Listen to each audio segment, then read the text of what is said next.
Hey, everybody. My wife and I recently visited Gloucester, Massachusetts, and we walked the Harbor Walk, which is a series of informational markers about the history and culture of Gloucester, set up by their Visitor Bureau, Chamber of Commerce. These markers would be easy to miss if you weren't looking for them. Um, this is part two of that walk. It was a pretty long walk, so if you're interested in finding part one, you should be able to find that on the channel. But part two here, we're going to pick up with this location here and make our way through the different information stops through town and then end up out here on the promenade at the Gloucester Fisherman's Memorial. We hope you enjoy.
29 Winslow Homer.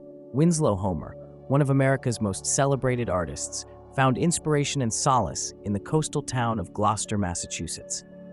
Known for his evocative seascapes and maritime scenes, Homer's time in Gloucester left an indelible mark on his art.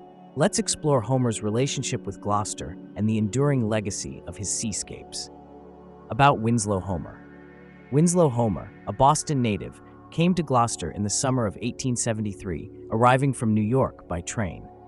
He stayed at a hotel on the corner of Main Street and Western Avenue and focused on pencil sketches. Years later, in 1880, Homer returned by train to Gloucester, looking to break free of his New York studio and further explore his experimentation with watercolors in the open air.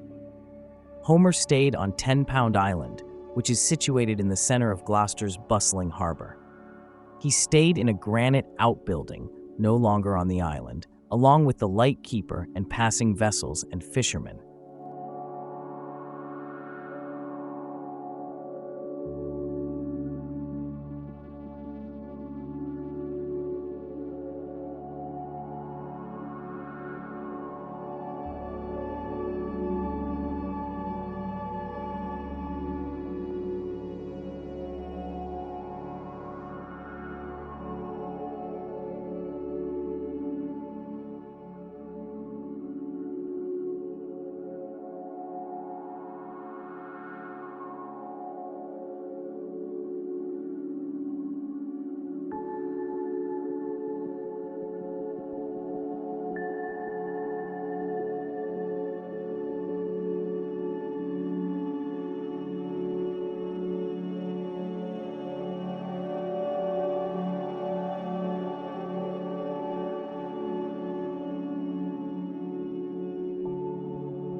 30. Virginia Lee Burton.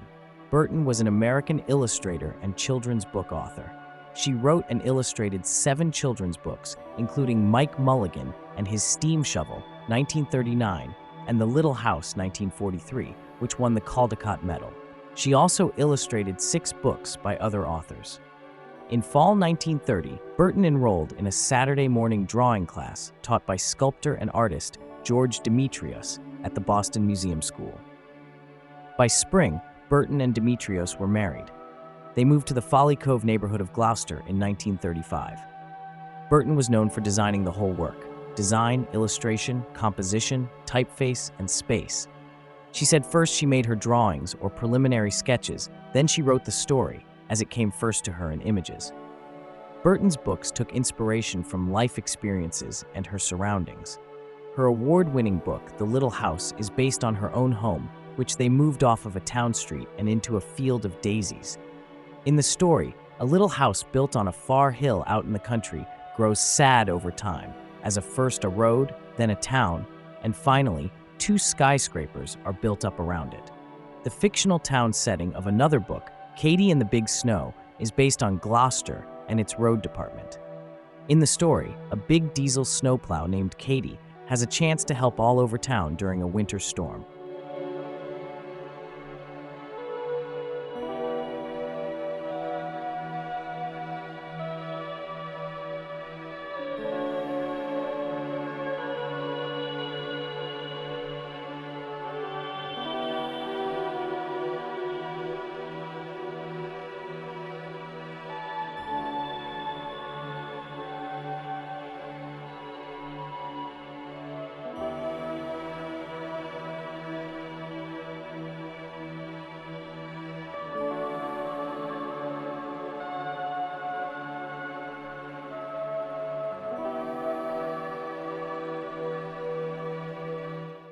Samuel Sawyer.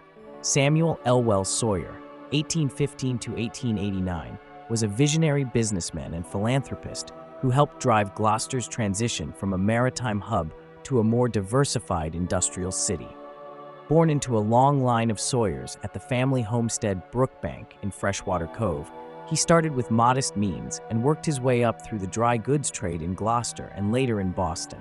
He eventually became a global merchant through the firm Houghton, Sawyer, and Adams, amassing significant wealth. Despite his travels, Sawyer remained deeply loyal to Gloucester. He spearheaded efforts to diversify the local economy, most notably by establishing a granite quarrying and cutting industry that provided new jobs and long-term growth. With his wife, Abigail "Abby" Ingersoll Meads, he lived seasonally between Boston and Gloucester, dedicating his later years to philanthropy. Sawyer's enduring contributions include funding the Sawyer Free Library, donating the land for Ravenswood Park, and supporting public education by funding school music programs and academic achievement medals. He also provided smaller civic gifts like the City Hall clock and schoolhouse fences. Samuel and Abigail Sawyer both passed away from pneumonia within a year of each other, leaving behind a legacy of generosity and civic pride that continues to shape Gloucester.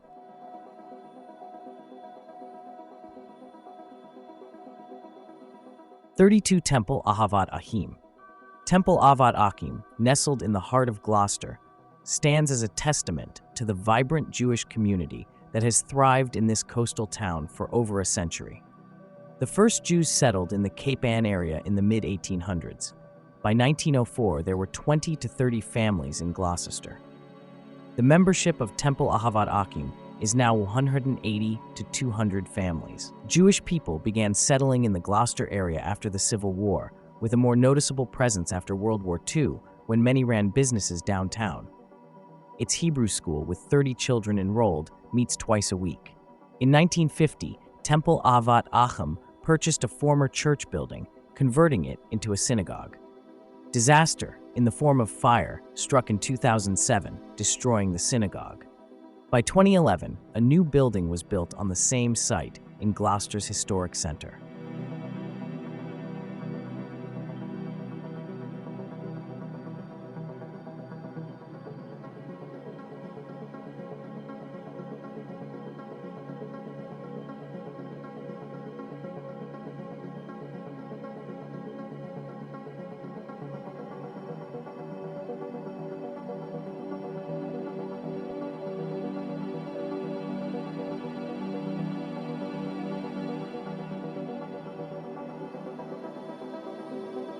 33. Clarence Birdseye. Clarence Birdseye, born in 1886, revolutionized the food industry by inventing modern flash freezing, and Gloucester, Massachusetts played a key role in his groundbreaking work. Between 1906 and 1915, while working for the USDA, Birdseye was assigned to Labrador, where he learned from the Inuit how rapidly freezing freshly caught fish in extreme cold preserved taste and texture far better than slow freezing. He recognized the potential that this traditional knowledge held if it were to be employed in production, since the frozen seafood sold in New York was of lower quality than the frozen fish of Labrador. He applied this insight to food preservation. In 1922, Birdseye began experimenting with freezing fish fillets at extremely low temperatures.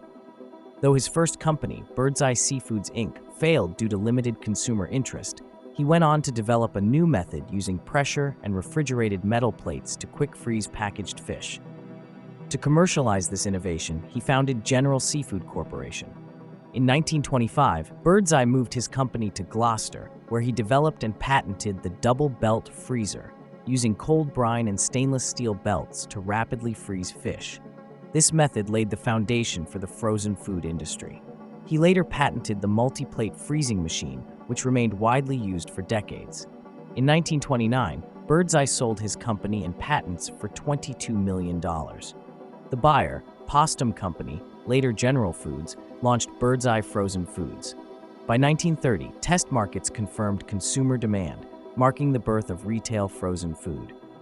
Birdseye's name and innovations remain central to the industry, and he is honored in the National Inventors Hall of Fame.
'34. Judith Sargent Murray. In the vibrant coastal town of Gloucester, Massachusetts, a remarkable woman named Judith Sargent Murray left an indelible mark on the fields of literature and feminism. Known for her progressive views and eloquent writings, Murray's influence reverberated far beyond the shores of Gloucester. Judith Sargent Murray, 1751 to 1820, was a pioneering advocate for women's rights, a prolific writer, and a key figure in Gloucester, Massachusetts' early religious and cultural history. Born into a prominent Gloucester merchant family, she defied traditional gender roles by sharing a tutor with her brother and educating herself extensively through her family's library. Aware of the educational limitations placed on women, she began writing poetry as a child and published essays, poems, and plays throughout her life. In 1790, Murray published her landmark essay on the equality of the sexes, years before Mary Wollstonecraft's A Vindication of the Rights of Woman. She argued that women possessed equal intellectual potential to men and advocated for their economic independence. Much of her writing critiqued societal norms that forced women into dependence through marriage. Murray was also deeply involved in Gloucester's religious history. With her family, she helped found the town's Universalist movement. Her 1782 Universalist Catechism is considered the earliest known writing by an American Universalist woman. She was part of the legal case that secured religious freedom in Massachusetts, allowing the Universalists to form their own church. This case set a national precedent for religious liberty. She married ship captain John Stevens and later Universalist minister John Murray. Living much of her life in Gloucester's Sargent Murray Gilman Hoe House, she left behind a legacy of feminist thought, religious reform, and literary achievement that remains rooted in her Gloucester origins.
Early history of Gloucester Main Street in Gloucester, Massachusetts has a rich history rooted in its development as a prominent maritime center. It's a key area within the Central Gloucester Historic District, showcasing architectural styles reflecting different periods of the city's evolution. The street's history is intertwined with the growth of fishing and shipbuilding industries, and its development was also influenced by significant events like the Great Fire of 1830. Indigenous peoples circa 1600. The city of Gloucester, Massachusetts, is located on the traditional and ancestral homeland of the Pawtucket people. The Pawtucket are part of the Pennacook people and were one of the many Algonquian-speaking groups who lived in New England. Other indigenous groups who also inhabited the area include the Massachusetts, Nipmuc, Pennacook, and Wampanoag tribes.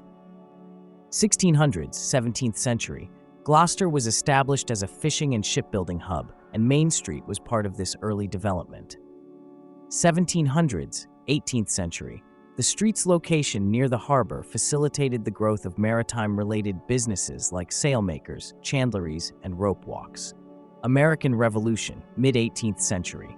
The American Revolution caused hardships for Gloucester, but by the end of the century, recovery was underway, with the town center shifting towards the harbor and Main Street playing a central role. 1800s, 19th century. Gloucester saw significant growth in the mid to late 19th century, with the street developing with Greek Revival and Italianate-style buildings. The Great Fire of 1830. This event, which destroyed many buildings along Main Street, led to the development of improved fire protection measures, including the formation of the first hook, ladder, and axe company.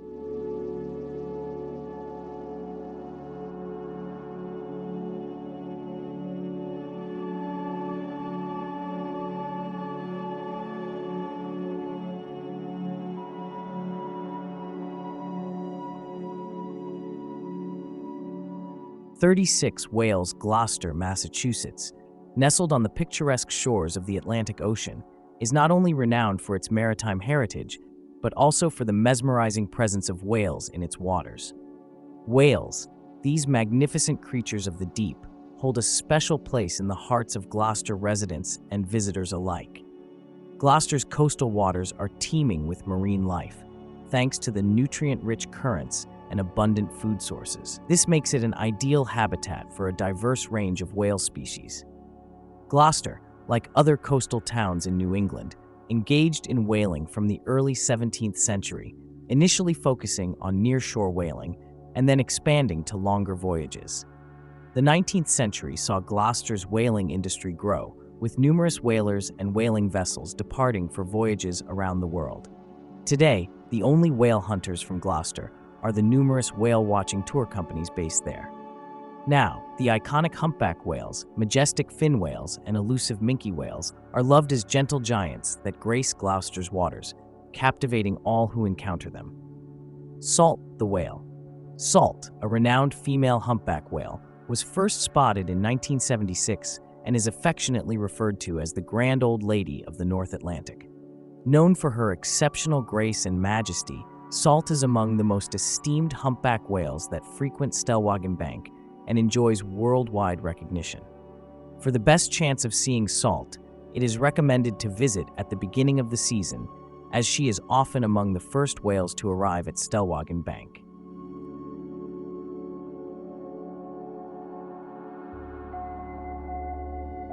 .37 Joan of Arc statue. In the historic city of Gloucester, Massachusetts, an unexpected connection to the renowned medieval heroine Joan of Arc awaits those who venture into its rich history.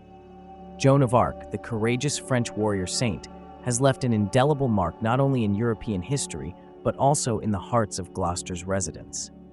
Legion Square holds a significant place in the history of downtown Gloucester and Rockport, serving as a central point of connection before 1953.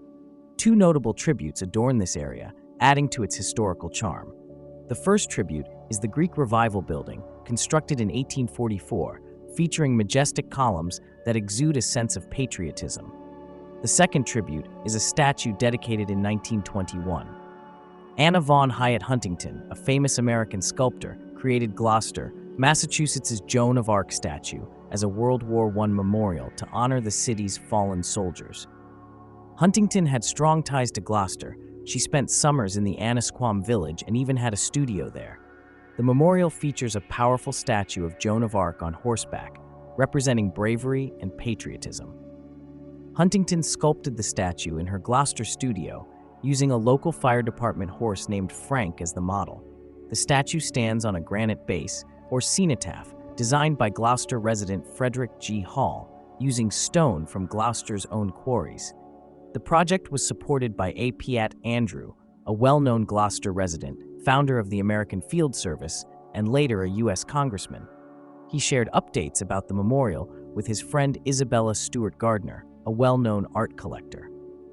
While she couldn't attend the unveiling, Gardner later visited the statue and saved related items in her museum collection. The cenotaph was officially dedicated on July 4, 1921, and the Joan of Arc statue was unveiled on September 4th of the same year. The memorial is not just a tribute to Gloucester's soldiers, it also reflects the community's deep involvement and local pride. It remains a lasting reminder of Gloucester's history and the people who helped shape it.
"39 Dog Bar Breakwater."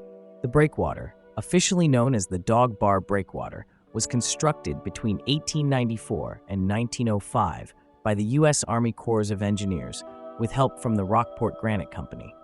It was built in large part because, after Eastern Point Lighthouse was lit in 1832, ships continued to run aground on Dog Bar Reef. Residents also wanted to keep rough water out of the harbor during storms. Though the idea for a breakwater certainly existed before, the dog bar breakwater in Gloucester Harbor was first officially proposed in 1866 to reduce turbulence during bad weather. Captain Uncle Joe Proctor, known as the father of the breakwater, initially petitioned Congress. Construction began in 1894 and was completed in 1905. The breakwater extends half a mile into the harbor from Eastern Point Light. The 2,250-foot structure began with a wide rubble base that was allowed to settle before a granite superstructure was added in pyramid-like layers. Each of the top capstones weighs over 10 tons. Though extensions were considered, officials couldn't agree on their impact. Originally costing $300,000 to $5,000, around $14 million today, the breakwater was described in 1905 as a delightful promenade. Today, it's part of a 53-acre Massachusetts Audubon Nature Preserve, where visitors can spot seabirds and monarch butterflies.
Rudyard Kipling Gloucester, the historic seaport in Massachusetts, is known for its rich maritime heritage and the enduring symbol of its seafaring legacy, the Man at the Wheel statue.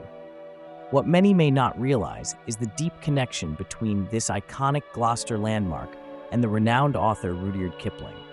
Rudyard Kipling, the renowned British author, had a personal and literary connection to Gloucester, Massachusetts, a city steeped in maritime tradition. Though Kipling never lived there permanently, he visited and interacted with members of Gloucester's vibrant artistic and seafaring communities. His fascination with the strength and integrity of working fishermen found a powerful outlet in his 1897 novel, Captains Courageous, much of which centers on a Gloucester fishing schooner and its crew. The novel follows Harvey Cheyne, a wealthy and arrogant teenager who falls overboard from a luxury ocean liner and is rescued by Gloucester fishermen aboard the We're Here. Under the stern guidance of Captain Disco Troop, Harvey learns the value of humility, discipline, and honest labor. One of the novel's most telling lines, "There's no sense in going to sea unless you mean it," is spoken by Captain Troop, and it captures a central theme of the book, that the sea demands seriousness, courage, and full commitment.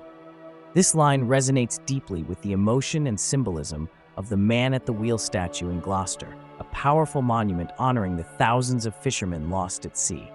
The statue, with its figure braced at the helm, facing into the wind, represents the same values Kipling explores in his novel: resolve, duty, and the quiet heroism of those who risk their lives on the ocean. Together, Kipling's Captains Courageous and The Man at the Wheel serve as literary and visual tributes to Gloucester's identity as a seafaring city. They memorialize not just the danger and hardship of fishing life, but the deep moral and emotional strength of the people who live it. In both words and stone, they uphold the legacy of those who truly mean it when they go to sea. The Man at the Wheel. The Man at the Wheel, also known as the Gloucester Fisherman's Memorial, is an iconic statue located in Gloucester, Massachusetts. More than just a statue, it's a symbol of Gloucester's enduring connection to the sea and a poignant memorial for the estimated 10,000 fishermen from Gloucester who have lost their lives while carrying out their duties on the ocean. The statue, coupled with Kipling's evocative poem, invites reflection on the resilience and bravery exhibited by Gloucester's fishermen throughout history. The quote, "There's no sense in going to sea unless you mean it," is spoken by Captain Disco Troop, the gruff and principled skipper of the We're Here in Captains Courageous. He says this as a way of teaching young Harvey Chain about the seriousness of life at sea.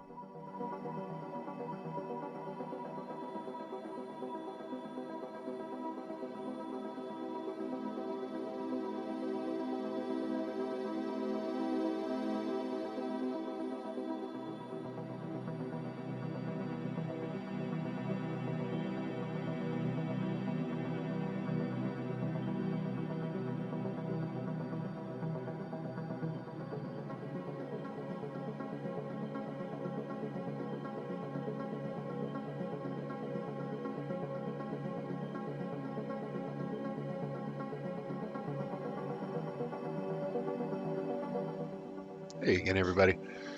So right now we are here on this walk at the Fisherman's Memorial.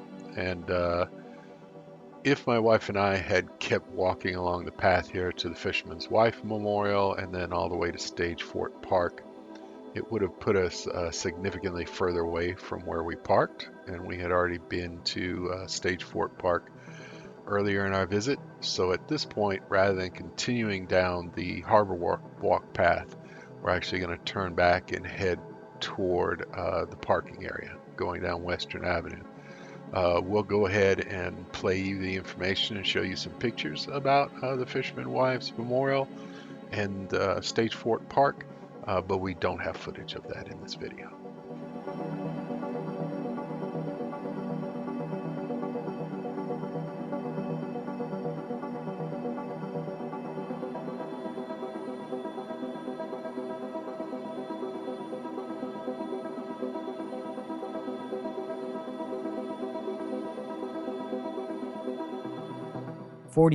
Fishermen's Wives. In the coastal city of Gloucester, Massachusetts, the sea has long been a part of the community's identity. While the brave fishermen of Gloucester often take center stage in tales of the sea, it's essential not to overlook the significant contributions and unwavering strength of the fishermen's wives.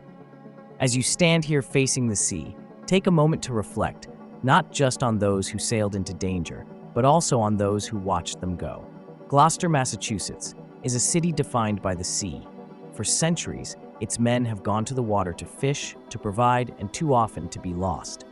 But this memorial honors another kind of courage, the quiet, steadfast strength of the women left behind. The idea to honor Gloucester's fishermen's wives has existed since the 1930s. Leonard Krask, who sculpted the iconic Man at the Wheel, once imagined a companion piece, a woman clutching a child like a ship's figurehead, bearing the inscription, "They also serve who only stand and wait." Other artists offered their own interpretations, including a grieving widow kneeling by the shore. But the women of Gloucester saw their story differently. They weren't simply waiting. They were running households, raising children, keeping businesses afloat, organizing, and fighting for the future of the fishing industry. The Gloucester Fishermen's Wives Association, founded by Lena Novello and led by Angela Sanfilippo, wanted a memorial that captured that full reality. The result is this sculpture, unveiled in 2001, a 12-foot bronze figure by Morgan Fald's Pike. Here, a woman stands tall, her left arm cradling a child, her right hand resting on the shoulder of another. She looks to the sea, but she is not passive. She is present, grounded, and resolute. Around the base is inscribed, "The wives, mothers, daughters, and sisters of Gloucester fishermen honor the wives and families of fishermen and mariners everywhere for their faith, diligence, and fortitude." This statue tells countless stories. Stories like that of a Gloucester woman in 1879 who waited 5 days for news after a nor'easter sank dozens of schooners. She stood on Pavilion Beach each morning, watching the horizon through bitter winds, her children clinging to her skirts. Her husband never came home. And yet, like so many others, she endured. That endurance is woven into the very fabric of Gloucester. It's also stitched into the quilt created by the Fishermen's Wives in 1998, a vibrant patchwork of struggles and triumphs, protesting factory trawlers, oil drilling, and threats to the ocean that sustains them. It celebrates not only the past, but the generations of women still fighting for their families and their future. There is no single legendary fisherman or wife honored here. Instead, This space is filled with the names of real people, husbands and wives, parents and children, whose strength and sorrow form the human cost of life by the sea. They are not legend, but their sacrifice is. And so we remember them, those who sailed and those who stayed. Both faced the sea, both were brave.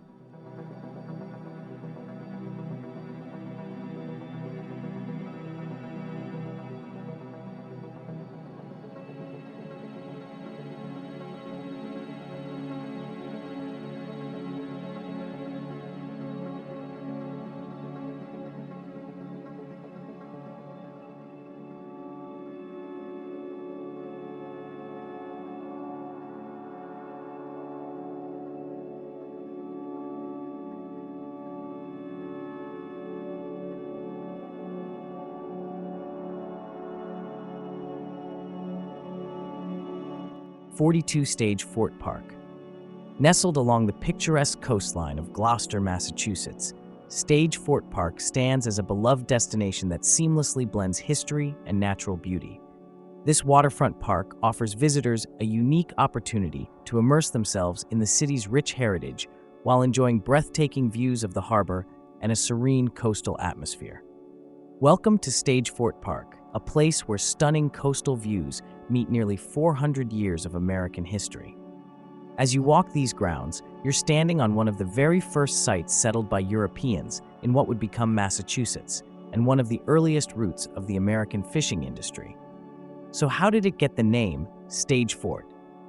The stage part comes from fishing stages, wooden platforms early settlers built here in 1623 to dry and process cod. That industry became the beating heart of Gloucester and is still celebrated today. The fort part came later. In 1635, just over a decade after those first fish were dried, settlers fortified this hilltop to protect their growing community. Over the centuries, Stage Fort would be upgraded and reused during nearly every major conflict: Queen Anne's War, the American Revolution, the War of 1812, the Civil War, and even the Spanish-American War. It was known by many names: Fort Connaught, Fort Gloucester, Fort Eastern Point, even Fort Banks.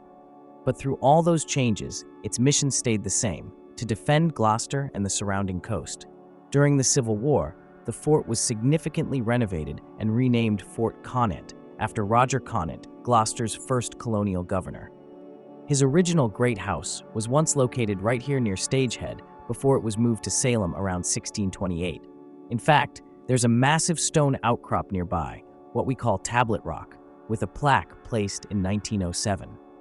It tells the story of how Connaught once helped prevent bloodshed between rival colonial factions, led by Miles Standish and Captain Hughes, through diplomacy instead of force. A pretty modern move for 1623. Another legend says Native Americans may have used that same rock as a ritual gathering place long before European settlers arrived. Stage Fort's military importance finally came to an end after the Spanish-American War in 1898.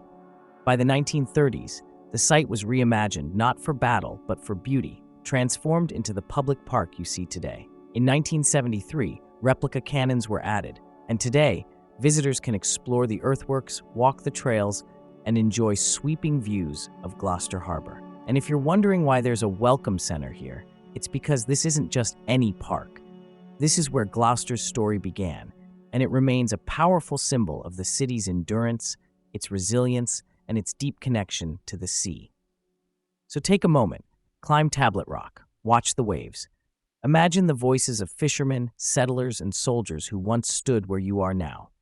Stage Fort Park isn't just a beautiful place to picnic, it's the birthplace of one of America's oldest seaports.